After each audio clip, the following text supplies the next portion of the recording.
Okay, sino? Okay. Panapon, Mr. Panapon. President. Glenn Puno po, publisher ng Tarlac Pointers. Tanong ko lang po, mahal na Pangulo, status po nung case ni Andre Marcos. Yung kinasuhan, para sigurado lang, 43 kinasuhan na respondent, naka-violation of Republic Act 8049, hazing resulting in death.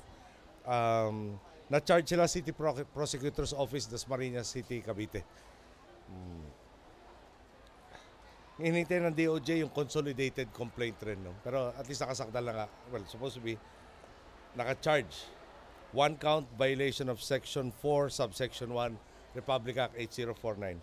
Tapos yung PNP is implementing yung Balik Eskwela program na for 2012 para ma-intensify yung police presence at saka yung reminder at saka yung pagsugpo ng itong hazing dahil pinagbabawal lang ito ng batas. Salamat po. Thank you. Marcel de la Cruz, UNTV. Good afternoon po, Mr. President. Good afternoon. Tanong ko lang po sana yung status po ng construction ng Balog-Balog Dam dito sa Tarlac. Yung may dalawang yung design fina-finalize, no? Do we build one high dam or do we build several smaller dams para yung isang takbo ng tubig maraming beses mo mapakinabangan, no? Kasi meron ring tinitingnan ng hydroelectric component kung pwede. Pero ang sa akin ang primary doon yung irrigation plus yung flood control. So baka nga tinatapos ng DA, no, yung sa consultations nila kung which of the two competing designs would serve the purposes of Tarlac better. So hinihintay, para yung follow-up ko, hinihintay ko pa rin yung kasagutan ng Department of Agriculture dito. Pero pinaalala ko lang sa kanila, taga-Tarlac ako, baka pag-uwi ko doon, wala akong maipagmalaki. So pinagmamalaki naman na sa akin, hindi nakakalimutan ng Tarlac. Okay? Thank you po. Thank you. Last two. Royce Siban. Good afternoon, Good Mr. afternoon, President. May we know lang po yung dahilan daw ng pagpapatawag ninyo sa mga senador nung isang gabi para sa isang dinner sa palasyo. Well, maganda relasyon namin with the Senate and with the House, no?